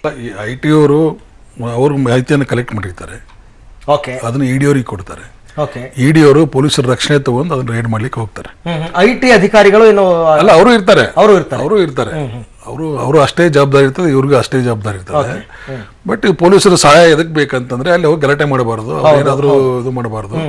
ಅದನ್ನ ವಿಡಿಯೋ ಮಾಡೇ ರೇಡ್ ಮಾಡ್ತಾರೆ. ಅದೇನು ಕದ್ದು ಮುಚ್ಚಿ ಏನು ಮಾಡೋದಿಲ್ಲ, ಅದನ್ನ ವಿಡಿಯೋ ಮಾಡ್ತಾರೆ. ಪ್ರತಿಯೊಂದು ವಿಡಿಯೋ ಮಾಡಿ ಪಂಚನ ಸಮಕ್ಷಮನೆ ಅದನ್ನೆಲ್ಲ ಲಾಕರ್ ಹೊಡೆಯೋದಾಗಲಿ ಎಲ್ಲ ಮಾಡೋದಾಗಲಿ ಮಾಡ್ತಾರೆ. ಕಾನೂನುಬದ್ಧವಾಗೇ ಮಾಡ್ತಾರೆ. ಪ್ರತಿಯೊಂದು ಯಾವುದು ಬೇಕಾದ ಸರಿ ಏನಿಲ್ಲ. ಅಲ್ಲ, ಕೆಲವು ಸರ್ತಿ ಏನಾಗುತ್ತೆ, ಅಲ್ಲಿ ಸಿಕ್ಕಿದ್ದೇ ಒಂದು ಅಮೌಂಟ್, ಇವ್ರು ಹೇಳಿದ್ದೇ ಒಂದು ಅಮೌಂಟ್ ಅಂತಾರೆ. ಹಾಗಾಗುದೇ ಇಲ್ಲ, ಹಂಗ್ ಮಾಡಲ್ಲ, ಅದೆಲ್ಲ ಸುಳ್ಳದು. ಅದು ಆಗ್ಲಿಕ್ಕೆ ಸಾಧ್ಯನೇ ಇಲ್ಲ. ಯಾಕಂದ್ರೆ ಎಲ್ಲ ಅಧಿಕಾರಿಗಳು ಇರ್ತಾರೆ, ಜೊತೆಗೆ ಸ್ಪಂಚರ್ ಇರ್ತಾರೆ, ಜೊತೆಗೆ ವಿಡಿಯೋ ಇರ್ತದೆ, ಆಡಿಯೋ ಇರ್ತದೆ. ಹೀಗಾಗಿ ಏನು ಸರ್, ಈಗ ನನಗೊಂದು ಆಶ್ಚರ್ಯ, ಈಗ ಸಿಕ್ಕಿರೋ ದುಡ್ಡನ್ನು ನೋಡಿ, ಕೆಲವರಿಗೆ ಹಾಸಿಗೆ ಕೆಳಗೆ ಸಿಕ್ತು, ಕೆಲವು ಕಡೆ ಟಾಯ್ಲೆಟ್ ಅಲ್ಲಿ ಸಿಕ್ತು, ನೆಲಮಾಳಿಗೆನಲ್ಲಿ ಸಿಕ್ತು, ಕಾರ್ ಡಿಕ್ಕಿನಲ್ಲಿ ಸಿಕ್ತು. ಈ ಐಡಿಯಾ ಹೇಗಿರುತ್ತೆ ಸರ್? ಎಲ್ಲೆಲ್ಲಿ ಹುಡುಕ್ಬೇಕು ಅಂತ ಹೇಗೆ ಗೊತ್ತಿರುತ್ತೆ ಅಂತ ನಾನು ಕೇಳೋದು. ಅಲ್ಲ, ಅದು ಅನುಭವ ಮೇಲೆ. ಈಗ ನಾವು ಹೆಂಗೆ ತನಿಖೆ ಮಾಡ್ತೀವಿ, ಇನ್ವೆಸ್ಟಿಗೇಷನ್ ದಲ್ಲಿ ಹೇಗೆ ಅನುಭವ ಬರ್ತದೆ ಆ ತರ ಆಗ್ತದೆ. ಇದರಲ್ಲಿ ಇರ್ತದೆ ಹೆಚ್ಚಾಗಿ ಅವ್ರ ಮನೆಯಲ್ಲಿ ಕೆಲಸ ಮಾಡುವಂತ ಜನಗಳು, ಸರ್ವೆಂಟ್ಸ್ ಇರ್ತಾರೆ, ಆಮೇಲೆ ಮನೆಯ ಸಂಬಂಧಿಕರು, ಬೇಡಾದಂತ ಸಂಬಂಧಿಕರು ಇರ್ತಾರೆ, ವೈರತ್ವದ ಸಂಬಂಧಿಕರು, ಮೇನ್ಲಿ ಡ್ರೈವರ್ ಇರ್ತಾನೆ, ಜೊತೆಗೆ ಮನೆ ಕನ್ಸ್ಟ್ರಕ್ಟ್ ಮಾಡಿರ್ತಾರಲ್ಲ, ಮನೆ ಎಂಜಿನಿಯರ್, ಕನ್ಸ್ಟ್ರಕ್ಟ್ ಪ್ಲಾನ್ ಮಾಡದಂತ ಎಂಜಿನಿಯರು, ಗೌಂಡಿಗಳು, ಮೇಸ್ತ್ರಿಗಳು, ಅವೆಲ್ಲ ಈ ಟೈಲ್ಸ್ ಬಾತ್ರೂಮ್ ನಲ್ಲಿ ಲಾಕರ್ ಮಾಡ್ತಾನಂತಂದ್ರೆ ಮಾಲಕ್ ಮಾಡೋದಿಲ್ಲ, ಮೇಸ್ತ್ರಿನೇ ಮಾಡೋಕ್ ಬಂದು. ಅಂದ್ರೆ ನೀವ್ ಹೇಳೋ ಪ್ರಕಾರ ಪ್ರಮುಖವಾಗಿ ಮಾಹಿತಿ ಸೋರಿಕೆ ಆಗೋದು ಅವರಿಂದ ಇಂಥ ಕಡೆಯಿಂದ ಮಾಹಿತಿ ಕಲೆಕ್ಟ್ ಮಾಡ್ತಾರೆ. ಜೊತೆಗೆ ಅವರಿಗೆ ಅಸಮಾಧಾನ ಬಾಳಿರ್ತದೆ ಶ್ರೀಮಂತರ ಮೇಲೆ. ಯಾಕಂದ್ರೆ ಅವ್ರು ಮೊದಲೇ ಜಿಪುಣರು ಇರ್ತಾರೆ, ಯಾರಿಗೂ 10 ಪೈಸಾ ಸಹಾಯ ಮಾಡೋದು, ಇವ್ರಿಗೂ ಸಹಾಯ ಮಾಡೋದಿಲ್ಲ. ಇವ್ರಿಗೆ ಮನೆಯಲ್ಲಿ ಕೆಲಸ ಮಾಡುವಂತ ಜನರಿಗೂ ಕಷ್ಟ ಸುಖ ಇದ್ರು, ಹಾಸ್ಪಿಟಲ್ ನಲ್ಲಿ ಬಿದ್ದಾರೆ, 10,000 ಕೊಡು ದನಿ, ಆಪರೇಷನ್ ಮಾಡ್ಬೇಕಾಗಿದೆ ಬುದ್ಧಿ ಅಂತ ಹೇಳಿದ್ರು ಸಹ 10 ಪೈಸಾ ಕೊಡೋದಿಲ್ಲ. ಹೀಗಾಗಿ ಹೊಟ್ಟೆ ಉರ್ದು ನನ್ನ ಮಗ ಇಷ್ಟೊಂದು ಕೋಟಿ ದುಡ್ಡು ಇಟ್ಟಿದ್ದಾನೆ, ನನ್ನ ಮಗ 10,000 ಕೊಡೋದು ತೊಂದರೆ ಇಲ್ಲಿರುವಾಗ ಕೊಡು ಅಂತಂದ್ರು ನಾವು ಹಗಲು ರಾತ್ರಿ ಇವನ್ ಸಲ ನಾವು ಬಿದ್ದು ಸಾಯ್ತೇವೆ, ದುಡಿತೇವೆ, ಇವ್ನ ನಮ್ಗೆ ಸಹಾಯ ಮಾಡೋದು ಅಂತ ತಿಳ್ಕೊಂಡು ಆ ಸಿಟ್ಟಿರ್ತದೆ ಮನುಷ್ಯನಿಗೆ. ಸೊ ಅದರಿಂದ ಮಾಹಿತಿಯನ್ನ ಹೊರ ಹಾಕ್ತಾರೆ, ಸಂಬಂಧಪಟ್ಟವ್ರಿಗೆ ಅದು ಮುಟ್ಟಿಸ್ತಾರೆ, ಅವಾಗ ಅದು ರೇಡ್ ಆಗುತ್ತೆ. ಆಮೇಲೆ ನೋಡಿದಾಗ್ಲೂ ಗೊತ್ತಾಗುತ್ತೆ ಅಲ್ವಾ ಇವ್ರ ಲೈಫ್ ಸ್ಟೈಲ್ ಹೇಗಿದೆ, ಇವ್ರು ಯಾವ ಕಾರಲ್ಲಿ ಓಡಾಡ್ತಾರೆ, ಇವ್ರ ಆದಾಯ ಏನು, ಒಂದು ಇದ್ದೇ ಇರ್ತಾವ್ರ ಎಲ್ಲ ED ಡಿಪಾರ್ಟ್ಮೆಂಟ್ ನವ್ರಿಗಿಂತಲೂ IT ಅವ್ರಿಗೆ ಎಲ್ಲರಿಗೂ ಗೊತ್ತಿರ್ತದೆ. ಯಾರ ಮನೇಲಿ ಲಿಸ್ಟನೇ ಇರ್ತದೆ, IT ಅವ್ರ ಹತ್ರ ಎಲ್ಲ ಲಿಸ್ಟನೇ ಇರ್ತದೆ. ನಾನು ಆಗ್ಲೇ ಹೇಳಿದ್ದು, ಅದಕ್ಕೆ ಅವ್ರಿಗೆ ಹೆದರಿಕೆ ಇಲ್ಲ. ಈಗ ನಮ್ಮ ದೇಶದ ಕಾನೂನು ಬಗ್ಗೆ ಹೆದರಿಕೆ ಇಲ್ಲ, ಯಾರಿಗೂ ಜೈಲಿಗೆ ಹೋಗಿಲ್ಲ. ಏನು ಹೇಳ್ದಂಗೆ ನಮ್ಮ ಲೋಹಿತ್ ಅವ್ರು ಹೇಳದ ಹಾಗೆ ಅವ್ರು ನೋಟಿಸ್ ಕೊಡ್ತಾರೆ, ಆಮೇಲೆ ಈ ವಕೀಲ ಕರ್ಕೊಂಡ್ಬಂದು ಹಾಜರಾಗಿ ಒಂದು ಅದು stay ಒಂದು ಕೋಟಿ ಇದ್ದಿದ್ದು 5 ಲಕ್ಷಕ್ಕೆ ಬರ್ತದೆ, 2 ಲಕ್ಷಕ್ಕೆ ಬರ್ತದೆ, 1 ಲಕ್ಷಕ್ಕೆ ಬರ್ತದೆ ಕೊನೆಗೆ. ಇದು ಆಗಿದಾವ, ನಾವು ನೋಡಿದ್ದೇವೆ. ಅದು ಈ ತರ ಅದು ನೆಗೋಷಿಯಬಲ್ ಇದು ಇರ್ತದೆ, ಅವ್ನ ಡಿಸ್ಕ್ರಿಷನರಿ ಪವರ್ ಇರ್ತವೆ ಆಫೀಸರ್ಗೆ. ಸೊ ಈ ತರ ಅದು ಅಲ್ಲಿ ನಡೀತದೆ. ಅದು ಲೀಗಲ್ ಇಲ್ಲಿಗಲ್ ನಾ ಹೇಳಿಕ್ ಹೋಗಲ್ಲ. ಬಟ್ ನಾನು ಹೇಳೋದು ಬರೇ ಎಕನಾಮಿಕ್ ಅಫೆನ್ಸ್ ಹಾಕೋ ಬದ್ಲಿ ಜೊತೆಗೆ ನಾವು 124 ಹಾಕ್ಬೇಕು. ಯಾಕಂತಂದ್ರೆ ನಾವು 124 ದೇಶದ್ರೋಹ ಕೆಲಸ. ಈಗ ನೋಡಿ, ನಾವು ಮೊನ್ನೆ JU ಯೂನಿವರ್ಸಿಟಿಯಲ್ಲಿ ಅವ್ ಕನಯ್ಯ ಒದರಾಡ್ದ ಅಂತ ತಿಳ್ಕೊಂಡು ಅವ್ಗೆ ಸ್ಟೂಡೆಂಟ್ ಮೇಲೆ 124 ಹಾಕ್ತಿವಿ. ಇಂತ ನನ್ನ ಮಕ್ಕಳಿಗೆ ಯಾಕೆ ಹಾಕ್ಬಾರ್ದು 124? ಅಂದ್ರೆ ನೀವ್ ಹೇಳೋ ಪ್ರಕಾರ ಇಷ್ಟೆಲ್ಲಾ ಸ್ಟ್ರಿಕ್ಟ್ ಆಕ್ಷನ್ ತಗೊಂಡ್ರು ಕೂಡ ಜನ ಹಿಂಗ್ ಮಾಡ್ತಿದ್ದಾರೆ, ಭಯ ಇಲ್ಲ, ಭಯ ಬರ್ಸ್ಬೇಕು. ರೈಡ್ ಮಾಡ್ತಾರೆ, ಇನ್ಕಮ್ ಟ್ಯಾಕ್ಸ್ ಅವ್ರು ರೈಡ್ ಮಾಡ್ತಾರೆ, ಬರೀ ರೇಡ್ ಅಷ್ಟೇ ನಾವು ಸುದ್ದಿ ಕೊಡ್ತೀವಿ. ಆಮೇಲೆ ಏನಾಯ್ತು? ಕ್ರಮ ಇಲ್ಲ. ಅವ ದಂಡ ಕಟ್ತಾನೆ, ನೋಟಿಸ್ ಕೊಡ್ತಾನೆ, ದಂಡ ಕಟ್ತಾನೆ, ಹೋಗ್ತಾನೆ, ಇನ್ನೇನಾಯ್ತು ಅಂತ. ಆದ್ರೆ ಜೈಲಿಗೆ ಹೋಗುದಿಲ್ಲ. ಯಾರು ಅದಕ್ಕಲ್ಲಿ ಶಾಮೀಲಾಗಿರೆ ಅದನ್ನ ಏನ್ ಹೇಳ್ತೀರಾ ಲೋಹಿತ್? ಅಷ್ಟು ಪ್ರಮಾಣದಲ್ಲಿ ದುಡ್ಡು ನಾವು ಫೋಟೋ ತೋರಿಸ್ತೀವಿ, ವಿಜುವಲ್ ತೋರಿಸ್ತೀವಿ, ಹೇಗೆ ಅದನ್ನ ಸರ್ಕಾರದ ತನ್ನ ಸುಪರ್ದಿಗೆ ತಗೊಳುತ್ತೆ ಅದನ್ನ? ಅಥವಾ ವಾಪಸ್ ಆ ದುಡ್ಡೆಲ್ಲ ಅವನಿಗೆ ಹೋಗುತ್ತಾ ಅಂತ? ಇಲ್ಲ, ಅದು ಅವನಿಗೆ ಹೋಗುತ್ತೆ ಅನ್ನೋದಕ್ಕೆ ಬರೋದಿಲ್ಲ. ಅದೇನಾಗುತ್ತೆ, ಸರ್ ಹೇಳ್ದಂಗೆ ಇವಾಗ ಡ್ರೈವರು ಅವರು ಇರು ಇರ್ತಾರೆ ಅಂತ ನೋಡಿ. ಇನ್ನೊಂದು ಎಕ್ಸ್ಟ್ರಾ ಆ್ಯಡ್ ಮಾಡ್ತೀನಿ ಅದಕ್ಕೆ. ನನಗೆ ಗೊತ್ತಿರೋ ಇನ್ಫಾರ್ಮೇಶನ್ ಇದು. ಓಕೆ, ಡಿಪಾರ್ಟ್ಮೆಂಟ್ ಅವರು they will not keep quiet, they will watch people. ಅಂದ್ರೆ ಎಲ್ಲಾರನ್ನು ನೋಡ್ತಾರೆ. ಎಕ್ಸಾಂಪಲ್, ಒಬ್ಬ ಹೋಗಿ ಸಬ್ ಡಿಪಾರ್ಟ್ಮೆಂಟ್ ಸಬ್ ರಿಜಿಸ್ಟ್ರಾರ್ ಆಫೀಸ್ ಅಲ್ಲಿ ಲ್ಯಾಂಡ್ ರಿಜಿಸ್ಟ್ರೇಷನ್ ಆಗೋ ಟೈಮಲ್ಲಿ ಏನು ಗೊತ್ತಿಲ್ದಿರೋ ತರ ಸ್ಟಾಂಪ್ ವೆಂಡರ್ ತರ ಕೂತಿರ್ತಾರೆ. ಡೈಲಿ ವಾಚ್ ಮಾಡ್ತಾರೆ, ಎಷ್ಟು ಜನ ಬರ್ತಾರೆ, ಎಷ್ಟು ಜನ ರಿಜಿಸ್ಟರ್ ಆಗುತ್ತೆ, ಎಷ್ಟು ಜನ ಡಾಕ್ಯುಮೆಂಟ್ಸ್ ಅಗ್ರಿಮೆಂಟ್ ಮಾಡ್ಕೋತಾರೆ, ಎಷ್ಟು ಜನ ಸೇಲ್ ಡೀಡ್ಸ್ ಮಾಡ್ಕೋತಾರೆ. ಇದನ್ನೆಲ್ಲ ವಾಚ್ ಮಾಡಿ ಪಕ್ಕಾ ತಯಾರಿ ಮೇಲೆ ರೈಡ್ ಮಾಡಕ್ ಹೋಗೋದು. ಅದ್ರಲ್ಲಿ 2 ರೀತಿ. ಹೌದು, ಅದ್ರಲ್ಲಿ 2 ರೀತಿ ಬರುತ್ತೆ. ಒಂದು ಸರ್ಚ್ ಅಂತ ಕರಿತೀರಿ. ರೇಡ್ ಅಂದ್ರೆ ಕಾಮನ್ ಮ್ಯಾನ್ಸ್ ನೇಮ್ ಅಲ್ಲಿ ರೇಡ್ ಅಂತ ಕರೀತೀರಿ. ಇನ್ಕಮ್ ಟ್ಯಾಕ್ಸ್ ಇದ್ರಲ್ಲಿ ಸರ್ಚ್ ಅಂತ ಕರಿತೀರಿ. ಇನ್ನೊಂದು ಸರ್ವೆ ಅಂತ ಕರಿತೀವಿ. ಸರ್ವೆ ಅಂದ್ರೆ ಜಸ್ಟ್ ಮಾಹಿತಿ ಕಲೆಕ್ಟ್ ಮಾಡ್ಕೊ ಬರೋದು. ಆ ಮಾಹಿತಿನೆಲ್ಲ ಒಂದು ಪಕ್ಕಾ ಪ್ಲಾಟ್ಫಾರ್ಮ್ ಅಲ್ಲಿ ಹಾಕಿ ಕೂರಿಸಿ ಕ್ಲೀನ್ ಆಗಿ ಲಿಂಕ್ ಹಾಕಿ ಆಮೇಲೆ ವಿತ್ ಪ್ಲಾನ್ ಪಕ್ಕಾ ಹೋಗಿ ರೇಡ್ ಮಾಡುವಂಥದ್ದು. ರೇಡ್ ಮಾಡಿದಾಗ ಏನಾಗುತ್ತೆ, ಅವ್ರದ್ದು 6 ವರ್ಷದ ಅಕೌಂಟ್ಸ್ ಸ್ಕ್ರೂಟನೈಸ್ ಮಾಡಬಹುದು. ಸರ್ವೆ ಅಂದ್ರೆ ಆ ಪರ್ಟಿಕ್ಯುಲರ್ ಇನ್ಕಮ್ ಆ ಪರ್ಟಿಕ್ಯುಲರ್ ಇಯರ್ ಏನ್ ಬಂತು ಆ ಇಯರ್ ಮಾತ್ರ ಹೋಗಿ ನಾವು ಸರ್ವೆ ಚೆಕ್ ಮಾಡಬಹುದು. ಅಂದ್ರೆ ಸಿಂಪಲ್ ಫ್ಯಾಕ್ಟ್ ಏನಂದ್ರೆ, ಸರ್ವೆಗಿಂತ ಸರ್ಚ್ಗೆ ಜಾಸ್ತಿ ವ್ಯಾಲ್ಯೂ ಇರುವಂಥದ್ದು, ಪವರ್ ಇರುವಂಥದ್ದು. At the same time what is an end to it? ಎಂಡೇ ಇಲ್ಲ ಇಲ್ಲಿ. ಏನಾಗುತ್ತೆ, ಹೌದು ಸರ್ಚ್ ಆಗುತ್ತೆ, ಸ್ಟೇಟ್ಮೆಂಟ್ ಅವ್ನು ಓದ್ ತಗೋತಾರೆ, ಸ್ಟೇಟ್ಮೆಂಟ್ ಕೊಡ್ತೀನಿ ನಾನು, ನಂದಲ್ವಾ ಅಂತ. ಆಮೇಲೆ ಕೋರ್ಷನ್ ಅಂತ ಹೇಳ್ತಾರೆ, ನಾನು ಫೋರ್ಸ್ ಮಾಡಿಸಿದ್ರು ಅಂತಾರೆ. ತುಂಬಾ ವೆರೈಟೀಸ್ ಬರುತ್ತೆ ಇಲ್ಲಿ. ಅದಕ್ಕೆ ಸ್ಟ್ರಾಂಗ್ಲಿ ಹೆಡೆಡ್ ಡಿಪಾರ್ಟ್ಮೆಂಟ್ ಆಫೀಸರ್ಸ್ ಇದ್ದಾರೆ, ಬಡ್ಜಾಗಲ್ಲ ಅವರು. ಅಂದ್ರೆ ಈ ರಂಗೋಲ ಕೆಳಗಡೆ ನುಸುಳೋದು ತುಂಬಾ ಚೆನ್ನಾಗಿ ಗೊತ್ತಿರುತ್ತೆ ಸರ್. ಇಲ್ಲ, ಪ್ರೊಫೆಷನ್ ಅಂದ್ಮೇಲೆ ಎಲ್ಲ ಇದ್ದೇ ಇರುತ್ತೆ ಸರ್. ಹಾಗಾದ್ರೆ ಈಗ ಬಸವರಾಜ್ ಸರ್, ಈ ಒಂದು ರೇಡ್ ಆದಾಗ ಅಕಾರ್ಡಿಂಗ್ ಟು ದಿ ಲಾ ಆ ಮನೆಯವ್ರು ಹೆಂಗ್ ಕೋಆಪರೇಟ್ ಮಾಡ್ಬೇಕಾಗುತ್ತೆ ಸರ್? ಏನ್ ಪವರ್ ಇರುತ್ತೆ ರೇಡ್ ಮಾಡಿದವ್ರು? ಮೊನ್ನೆ ನೀವು ನೋಡಿರಿ, ರೇಡ್ ಆದಾಗ ಒಳ್ಳೆ ಸಿಗರೇಟ್ ತಗೊಂಡು ಸೇತಾ ಏನ್ ನನಗೇನಾಗಿಲ್ಲ ಅನ್ನೋ ಅಂತ ಪೋಸ್ ಕೊಡ್ತಾ ಇದ್ರು. ಹೌದು ಹೌದು ಹೌದು, ನೀವು ಟಿವಿಲಿ ನೋಡಿದ್ರೆ ತೋರಿಸ್ತಾ ಇದ್ರಿ. ಅವ್ರಿಗೆ ಎಲ್ಲ ಅದೇನಂತಾರಲ್ಲ, ಎಲ್ಲ ಬಿಟ್ಟವ್ರಿಗೆ ಏನಂತ ಹಾಗೆ ಆಗುವಾಗ ಬಹಳ ಆಶ್ಚರ್ಯ ಅನಿಸ್ತದೆ. ಅದು ಯಾಕೆ ಹಾಗಾಗ್ತದೆ? ಇದಕ್ಕೆ ಕಾರಣನೂ ಇದೆ. ಅದಕ್ಕೆ ನಮ್ಮ ಸರ್ಕಾರದ ಹೊಣೆಗೇಡಿತನ. ಹೆಂಗೆ ಸರ್? ಯಾವ ದೇಶದಲ್ಲಿ ಒಂದು ಪ್ರಸಿದ್ಧವಾದ ಲೋಕಾಯುಕ್ತ ಸಂಸ್ಥೆ ಇತ್ತು, ಆ ಸಂಸ್ಥೆಯನ್ನ ಹಾಳು ಮಾಡಿದ್ರು. ಅದಕ್ಕೆ ಎಳ್ಳು ನೀರು ಬಿಟ್ಬಿಟ್ರು, ಹಾಳು ಮಾಡಿದ್ರು. ಈ ಜನರಿಗೆ ಹೆದರಿಕೆನೇ ಇಲ್ಲ, ಯಾವ್ದ್ರ ಮೇಲೆ ಹೆದರಿಕೆ ಇಲ್ಲ. ಅಧಿಕಾರಿಗಳು ಯಾಕೆ ಇಷ್ಟೊಂದು ನೋಟ್ ಇಟ್ಕೊಂಡ್ರ ಮನೆಯಲ್ಲಿ ಅಂದ್ರೆ, ಇವತ್ತು ಯಾರ್ದು ರೇಡ್ ಆಗ್ತಾ ಇಲ್ಲ. ರೇಡ್ ಆದ್ರದ್ದು ಯಾರ್ದು ಕ್ಲಾರ್ಕು ಪಾರ್ಕು 500,000 10,000 15,000 ಇಂಥವ್ರನ್ನ ರೇಡ್ ಮಾಡ್ತಾರೆ. ಕೋಟಿಗಟ್ಟಲೆ ಎಲ್ಲಾಗಿದೆ. ಇದು ನೋಡಿ, ಇದು ರೇಡ್ ಆಗಿ 3 ದಿವಸ ಆದ್ಮೇಲೆ ನಮ್ಮ ACB ಅವರು FIR ಮಾಡ್ತಾರೆ. ಸರ್, ಇದೆಲ್ಲ ಆಯ್ತು, ರೇಡ್ ಆಯ್ತು, ಎಲ್ಲ ಆಯ್ತು, ಬಹಳ ಸುಲಭವಾಗಿ ಇವರು ತಪ್ಪಿಸ್ಕೊಂಡು ಬರ್ತಾರೆ, ಯಾರಿಗೂ ಶಿಕ್ಷೆ ಆಗ್ತಾ ಇಲ್ಲ. ಈ ಲೂಪ್ ಹೋಲ್ಗಳು ಹೇಗೆ ಸರ್? ಹಾಗಾದ್ರೆ ಅಂದ್ರೆ ಇವರು ಕೂಡ ಶಾಮೀಲಾಗಿರ್ಬೇಕು, ಅಧಿಕಾರಿಗಳು ಶಾಮೀಲಾಗಿರ್ಬೇಕು. ಇದು ವ್ಯವಸ್ಥೆನೇ ಹದಗೆಟ್ಟಿದೆ ನಮ್ಮಲ್ಲಿ. ವ್ಯವಸ್ಥೆ ಹದಗೆಟ್ಟಿದ್ರೆ ಬರೀ ನೋಟ್ ಬ್ಯಾನ್ ಮಾಡಿದ್ರೆ ಆಗಲ್ಲ, ವ್ಯವಸ್ಥೆ ಸರಿಪಡಿಸ್ಬೇಕು. ಈಗ ಒಬ್ಬ ಮೋದಿ ಪಾಪ ಅವ್ರು ಏನೋ ಬ್ಯಾನ್ ಮಾಡಿದ್ರು, ಎಲ್ಲರೂ ಖುಷಿ ಪಟ್ರು, ಎಲ್ಲಾ ಕಾಸಂತೆಕೋರು ಎಲ್ಲರೂ ಮುಗಿತಪ್ಪ ಕತೆ, ಎಲ್ಲ ಇನ್ಮೇಲೆ ಆದ್ರೂ ಸ್ವಚ್ಛ ಭಾರತ ಆತದ ಅಂತ ಎಲ್ಲ ತಿಳ್ಕೊಂಡ್ರು. ಬಟ್ ಈಗ ನೋಡಿದ್ರೆ ಯಾವ ಕಾಳಸಂತೆಕೋರು ಇದಾರೆ ಅವ್ರ ಮನೆಯಲ್ಲಿ ಕ್ಯಾಂಪ್ ಸಿಗ್ತಾ ಇದೆ. ನಾವು ಟಿವಿಯಲ್ಲಿ ನೋಡೋದು ಬರೇ ಎಕ್ಸಾಂಪಲ್. ಇನ್ನ ಜನರ ಕೈಗೆ ಇನ್ನೂ ಇನ್ನೂ ಕೆಲವೊಬ್ರು ಕೈ 2,000 ನೋಟ್ ಹ್ಯಾಂಗ್ ಅಂತ ಅನ್ನೋದು ನೋಡಿಲ್ಲ ನಾ. ನೋಡಿಲ್ಲ, ಎಷ್ಟೋ ಜನ ಆದ್ರೂ ನೋಡಿಲ್ಲ. ಹೌದು. 100 ಕೋಟಿ ಭ್ರಷ್ಟರ ಮನೆಯಲ್ಲಿ ಇದೆ, Collect ಮಾಡಿಟ್ಟು, collect ಮಾಡಿ, ಹೌದು. ಮನೆಯಲ್ಲಿ ಸಿಗ್ತಿದೆ.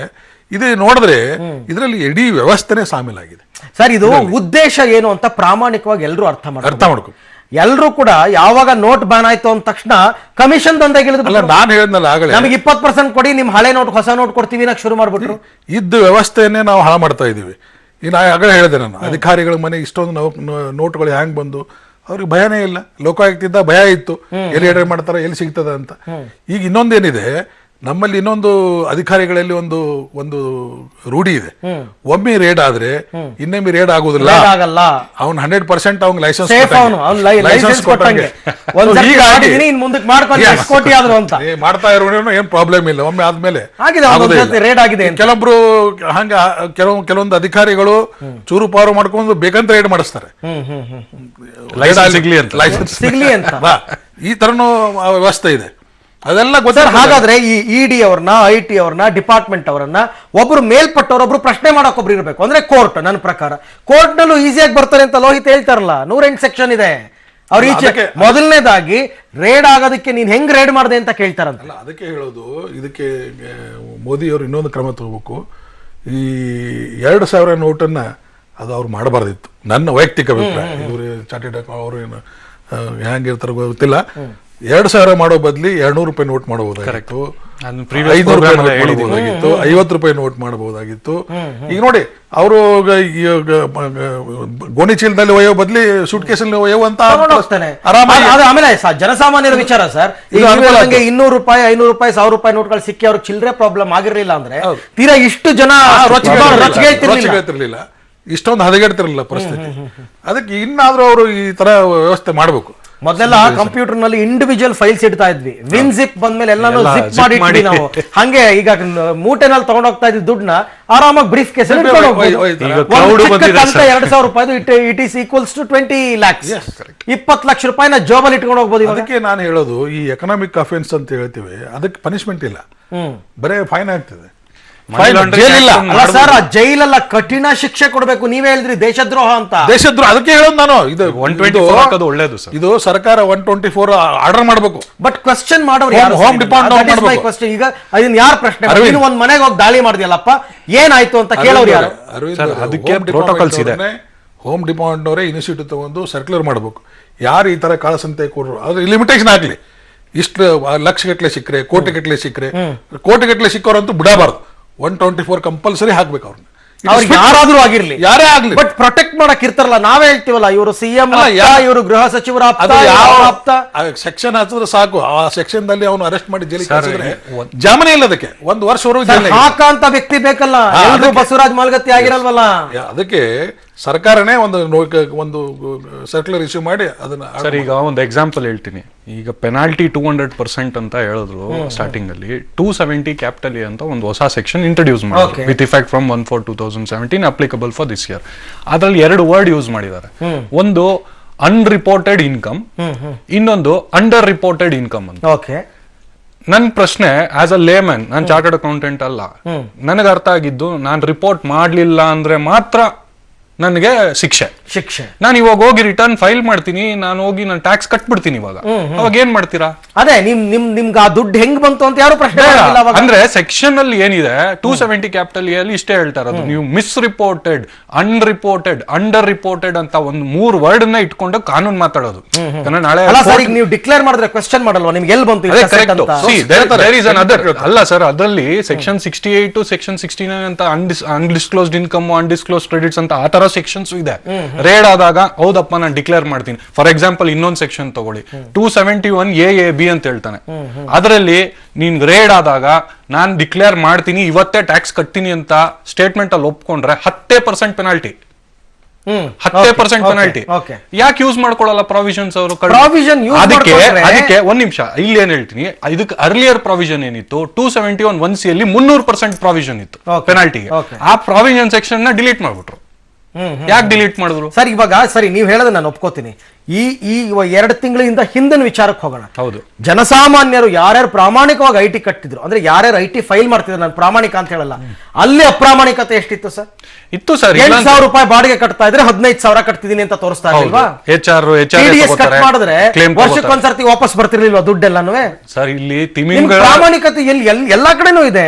ಇವನು 50 ರೂಪಾಯಿ ಮೋಸ ಮಾಡಿದಾನೆ, ಅವನು 500 ರೂಪಾಯಿ ಮೋಸ ಮಾಡಿದಾನೆ, ಅಷ್ಟೇ ವ್ಯತ್ಯಾಸ ಸರ್. ಅದನ್ನ ಜನರಲೈಸ್ ಮಾಡೋ ಬದಲು ಫಸ್ಟ್ ಪ್ರಶ್ನೆ ಎಂಟೈರ್ ಕಂಟ್ರಿ ಅಂತ ತಗೊಂಡಾಗ ತಿಮಿಂಗಳಗಳನ್ನೇ ಹಿಡಿಬೇಕು, ಮೀನುಗಳನ್ನಲ್ಲ. ಮೀನುಗಳು ಆಟೋಮೆಟಿಕ್ ಅದೇ ಸತ್ತೋಗ್ಬಿಡುತ್ತೆ over a period of time. ದೊಡ್ಡ ಏನಿದೆ ಸರ್, 10 ಮೀನ್ ಸೇರಿಸಿ ಒಂದು ತಿಮಿಂಗಳಾಗಲ್ಲ, ಆಗಲ್ಲ ಸರ್. ಅದೆಲ್ಲ ತುಂಬಾ ಚಿಕ್ಕದು.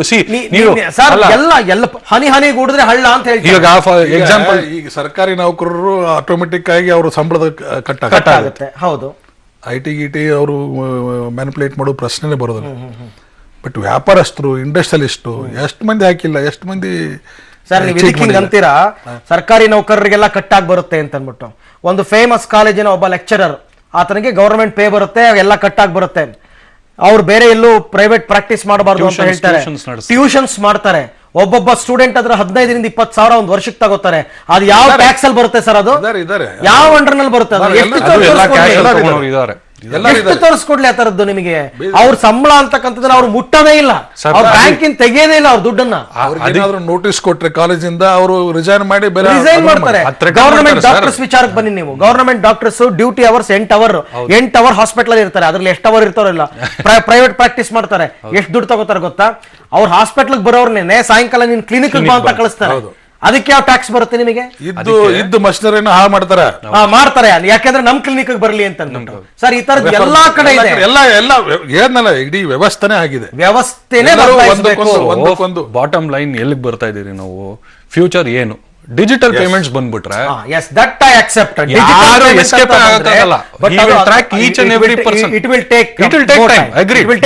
ಅದು ಸೊಲ್ಯೂಷನ್ ಅಂತ ಹೇಳ್ತಾ ಇದ್ದೀನಿ. ಡಿಜಿಟಲ್ ನಾನು ಒಪ್ಕೋತೇನೆ. ಈಗ ನೀವು card, credit card, debit card ಮಾಡ್ತೀರಿ. ಈಗ ಕೋಡ್ ನಂಬರ್ ಇರ್ತದೆ, ಅದು ಒಬ್ಬನಿಗೆ ಮಾರಕ್ಕೆ ಯಾವ ಓನರ್ ಇರ್ತಾನೆ ಅವನಿಗೆ ಗೊತ್ತಿರಬೇಕು. ಈಗ ನಮ್ಮಲ್ಲಿ 70% ನಾವು ಇನ್ನೂ ಕೃಷಿ ಜನಾಂಗ, ನಮ್ಮಲ್ಲಿ ಹಳ್ಳಿ ನೋಟ್ ಬ್ಯಾನ್ ಆದ್ಮೇಲೆ ಫಸ್ಟ್ ಟೈಮ್ ಊರಿಗೆ ಹೋಗಿದ್ದೆ. ಹಳ್ಳಿ ಜನಗಳು ನೆಮ್ಮದಿಯಾಗಿದ್ದಾರೆ ಸರ್. ನೀವು ಹಂಗ ಅನ್ಕೊಂಡಿದ್ರೆ ಅವ್ರ ಹಣದ ಸೋರ್ಸ್ ತುಂಬಾ ಚೆನ್ನಾಗಿದೆ. ಅವ್ರ ಊರಲ್ಲಿ ATM ಇಲ್ಲದೆ ಇರಬಹುದು, ಅವ್ರಿಗೆ ಸಹಕಾರಿ ಬ್ಯಾಂಕ್ಗಳಿದೆ. ಆಮೇಲೆ ಇವಾಗ ಎಲ್ಲ ಸ್ಟೇಟ್ ಬ್ಯಾಂಕ್ ಅವರು POS ಕೊಡ್ತಾ ಇದ್ದಾರೆ. ಒಬ್ಬನ ಏಜೆಂಟ್ ಅನ್ನು ಮಾಡ್ಬಿಟ್ಟು ಅವನು ಆಧಾರ್ ನಂಬರ್ ತಂದು ಕೊಟ್ರೆ ಸಾಕು, ಆಧಾರ್ ನಂಬರ್ ದುಡ್ಡು ಕೊಡ್ತಾರೆ ಸರ್ ನಿಮಗೆ. ಹಳ್ಳಿ ಜನಗಳು ನಿಜಕ್ಕೂ ನೆಮ್ಮದಿಯಾಗಿದ್ದಾರೆ. ಅವ್ರಿಗೆ ಯಾವ ಎಫೆಕ್ಟು ಆಗಿಲ್ಲ, ಸಣ್ಣ ಪುಟ್ಟದ್ ಬಿಟ್ರೆ. ನಿಜವಾದ ಹೊಡೆತ ಬಿದ್ದಿರೋ ಅಂತವ್ರು ಈ ತಿಮಿಂಗಲ್ಗಳಿದಾರಲ್ಲ, ಅದಕ್ಕೆ ಅವ್ರು ಹೇಳಿದಂಗೆ ಈ ತಿಮಿಂಗಲ್ಗಳು ಇದೇ ಮುಖ್ಯವಾದದ್ದು. ಹಾಗಾದ್ರೆ ಹೌದೌದು. ಆಮೇಲೆ ಜನ ಎಲ್ಲದಕ್ಕೂ ಹೋಗ್ತಾರೆ ಸರ್. ಅವನಿಗೆ ಏನು ಬರೆಯಕ್ಕೂ ಬರಲ್ಲ ಅಂತ ಇಟ್ಕೋ. ನೋಡಪ್ಪ, ನಿನಗೆ ನಾಳೆ ಈ ಕಾರ್ಡ್ ಕೊಟ್ಬಿಟ್ಟು ಒಂದು ಕಾರ್ಡ್ನ ಇದ್ರಲ್ಲಿ ದುಡ್ಡಿದೆ ತಗೋ ನೀನು, ಇಲ್ಲ ಅಂದ್ರೆ ನಿನ್ಗೆ 1 ಪೈಸೆ ಇಲ್ಲ ಅಂದ್ರೆ ನಾಳೆ ಓಡೋಗ್ತಾವನು. ಹೆಂಗ್ ಸ್ವಾಮಿ ತಗೊಳ್ಳೋದಿರ್ಲಿ, ಯಾಕಂದ್ರೆ ಜೀವನ ಮಾಡ್ಬೇಕು ಅವನು. ಅದಕ್ಕೆ ಎಜುಕೇಶನ್ ನಾಟ್ ರಿಕ್ವೈರ್ಡ್ ಸರ್. ಹೇಳ್ಕೊಟ್ಬಿಟ್ರೆ ಸಾಕು. ಅವ್ರಿಗೆ ಹೇಳ್ಕೊಟ್ಬಿಟ್ರೆ ಹಿಂಗ್ ಮಾಡ್ಬೇಕಪ್ಪ ಅಂತ ಒಬ್ರು ಯಾರಾದ್ರೂ ನಿಂತು ಹೇಳು. ನಾವು ಸ್ಟಾರ್ಟಿಂಗ್ ATM ನೋಡಿದ್ರಿ, ಉದ್ಯೋಗ ಖಾತ್ರಿ ಯೋಜನೆ ಅಂತ ಏನ್ ಬಂತು, ಅವ್ರಿಗೆ ಕಾರ್ಡ್ ಅಲ್ಲಿ ಪೇಮೆಂಟ್ ಆಗ್ತಿತ್ತು ಸರ್. ಜನಗಳಿಗೆ ಗೊತ್ತಾಗ್ಬಿಟ್ಟಿದೆ ಹಳ್ಳಿಗಳಲ್ಲಿ ಸುಮಾರು ಜನ. ಫಾರ್ ಎಕ್ಸಾಂಪಲ್ ಹೇಳ್ತೀನಿ, ಅನುಭವ ಅದು ಹೆಂಗಿರ್ತದೆ. ನಾವು ಮೊಬೈಲ್ ಬಂದಾಗ ನಾವು ಆಮೇಲೆ ಹೋಗ್ಲಿಲ್ವಾ? ಅಂದ್ರೆ ವ್ಯವಸ್ಥೆ ಸರಿ ಹೋಗ್ಬೇಕು ಒಟ್ಟಾರೆ ಅಲ್ವಾ? Yes, thank you Basavaraj Malagatti ಅವರೇ, ಧನ್ಯವಾದ. ತಮಗೂ ಕೂಡ ಧನ್ಯವಾದ ಲೋಹಿತ್. ನಾನು ಹೇಳ್ತಕ್ಕಂಥದ್ದು ಇಷ್ಟೇನೆ, ನೋಟ್ ಬ್ಯಾನ್ ಆದ್ರೂ ಮಾಡ್ಲಿ, ಅಥವಾ IT ರೇಡ್ ಆಗಲಿ, ED ರೇಡ್ ಆಗಲಿ, ಮತ್ತೊಂದಾಗ್ಲಿ ಮಗದೊಂದಾಗ್ಲಿ, ಭ್ರಷ್ಟಾಚಾರವನ್ನು ತಡೆಗಟ್ಟೋದಕ್ಕೆ ಏಕಾಏಕಿ ಒಂದೇ ದಿನಕ್ಕಾಗಲ್ಲ. ಇವತ್ತು ಬೆಳಕರ್ದು ರಾತ್ರಿಯಾಗಿ ಬೆಳಕರ್ದ ತಕ್ಷಣ ಆಗಲ್ಲ. ಜನಗಳಿಗೆ ತಮ್ಮ ಮನಸ್ಸಿನಲ್ಲಿ ಆತ್ಮಸಾಕ್ಷಿ ಅಂತ ಏನಿರುತ್ತೆ, ಆ ಆತ್ಮಸಾಕ್ಷಿಗೆ ಬರಬೇಕು. ಯಾವುದೋ ನಮ್ಮ ದೇಶದ ಉದ್ಧಾರಕ್ಕೆ ಒಳ್ಳೆ ಉದ್ದೇಶಕ್ಕೆ ತಗೊಂಡಿದ್ದಾರಪ್ಪ, ನಾನೊಬ್ಬಾದ್ರೂ ಸರಿಯಾಗಿರ್ತೀನಿ ಅಂತ ಬಂದ್ರೆ ಮಾತ್ರ ದೇಶ ಉದ್ಧಾರ ಆಗಕ್ಕೆ ಸಾಧ್ಯ. ಇಲ್ಲಾಂದ್ರೆ ಖಂಡಿತವಾಗಿ ಇದಕ್ಕೆ ಕಡಿವಾಣ ಹಾಕಕ್ಕಾಗಲ್ಲ. ಯಾವ ನೋಟ್ಗಳಲ್ಲೂ ಚಿಪ್ ಇಲ್ಲ. ಆ ಚಿಪ್ಪಿಂದ ಮಾಹಿತಿ ಮೇಲೆ ಇವ್ರು ಹೋಗ್ಬಿಟ್ಟು IT ರೇಡ್ ಮಾಡಿಲ್ಲ. ಅದೆಲ್ಲದಕ್ಕೂ ಬೇರೆ ಬೇರೆ ಸೋರ್ಸ್ಗಳಿದೆ, ಅದನ್ನೆಲ್ಲ ಕೂಡ ಹೇಳಿದ್ದಾರೆ. ಹಾಗಾಗಿ ಎಲ್ಲರೂ ಕೂಡ ಆತ್ಮಸಾಕ್ಷಿಯ ಪ್ರಕಾರ ನಡ್ಕೊಂಡಾಗ ಮಾತ್ರ ದೇಶ ಉದ್ಧಾರ ಆಗೋದಕ್ಕೆ ಸಾಧ್ಯ ಅಂತ ಹೇಳ್ತಾ ಇವತ್ತಿನ ಮಿರರ್ ವಿಶೇಷ ಕಾರ್ಯಕ್ರಮವನ್ನು ಮುಗಿಸ್ತಾ ಇದ್ದೀನಿ. ನೆನಪಲ್ಲಿ ನ್ಯೂಸ್ ಅಂದ್ರೆ ಪಬ್ಲಿಕ್ ಟಿವಿ. ಕರ್ನಾಟಕ ಅಷ್ಟೇ ಅಲ್ಲ, ದೇಶವೇ ಹುಬ್ಬೇರಿಸುವಂತಹ ರೋಚಕ ಸುದ್ದಿ ಅದು ಬೆಂಗಳೂರಿನಿಂದ ಬಂದದ್ದು. IT ರೇಡ್ನಲ್ಲಿ ಸಿಕ್ಕಿಬಿದ್ದಿರುವಂತಹ ತಿಮ್ಮಿಂಗಲಗಳು ಚಿಕ್ಕರಾಯಪ್ಪ ಮತ್ತು ಜಯಚಂದ್ರ ಅವರಿಗೆ ಒಂದು ರೀತಿ ಅಕ್ಷಯ ಪಾತ್ರೆಯೇ ಸಿಕ್ಕಂತಾಗಿದೆ ಅಂತ ಅನಿಸ್ತಾ ಇದೆ. IT ಬೆನ್ನಲ್ಲೇ ACB ರಾಜ್ಯಾದ್ಯಂತ ಏಕಕಾಲಕ್ಕೆ 10 ಕಡೆ ನಡೆಸಿದಂತಹ ದಾಳಿಯಲ್ಲಿ ಚಿಕ್ಕರಾಯಪ್ಪ ಮತ್ತು ಜಯಚಂದ್ರಗೆ ಸೇರಿದ 100 ಕೋಟಿ ಬೇನಾಮಿ ಆಸ್ತಿ ಸಿಕ್ಕಿದ್ದು, ಒಟ್ಟಾರೆ ಈ ಭ್ರಷ್ಟರ ಆಸ್ತಿ 250 ಕೋಟಿ ಮೀರಿದೆ. ಈಗೊಂದು ಬ್ರೇಕಿಂಗ್ ನ್ಯೂಸ್ ಬರ್ತಾ ಇದೆ ಏನು ಅಂತ ನೋಡ ಬನ್ನಿ. ರೆಡ್ಡಿಗಳ ಕಪ್ಪು ಹಣದ ದಂಧೆ IT ಅಧಿಕಾರಿಗಳು ಬಯಲು ಮಾಡಿದ್ದಾರೆ. ರೆಡ್ಡಿಗಳ ಮನೆಯಲ್ಲಿ 70 ಕೋಟಿ ರೂಪಾಯಿ ಮೊತ್ತದ ಹೊಸ ನೋಟ್ ಅನ್ನ ಜಪ್ತಿ ಮಾಡಿದ್ದಾರೆ. ರೆಡ್ಡಿಗಳ ಬುಡಕ್ಕೆ IT ಬಿಸಿ ನೀರನ್ನ ಇಟ್ಟಂತಾಗಿದೆ.